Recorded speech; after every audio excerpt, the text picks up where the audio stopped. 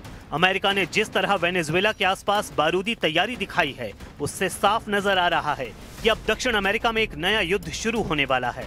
America के सबसे खतरनाक फाइटर जेट तैयार हैं। अमेरिका के अटैक हेलीकॉप्टर भी उड़ान भर रहे हैं। वेनेजुएला के समुद्री तट पर कैसे हमला होगा, इसकी तैयारी दिखाई जा रही है। अमेरिका की फौज हेवी मशीन गन से फायरिंग कर रही है। कुल मिलाकर डोनाल्ड ट्रंप ने वेनेजुएला के राष्ट्रपति निकोलस मादुरो को बता दिया है कि उनके पास विकल्प काफी कम बचे हुए हैं और अगर सुपर पावर ने अंगड़ाई ली तो वेनेजुएला को घुटनों पर आने में देर नहीं लगेगी। ईरान के अलावा ट्रंप एक और मोर्चा तैयार करके बैठे हुए हैं, लेकिन एक दक्षिणी अमेरिकी देश वेनेजुएला को पस्त करने के चक्कर में डोनाल्ड ट्रंप के सामने 2 और बहुत बड़े फ्रंट कमजोर पड़ सकते हैं।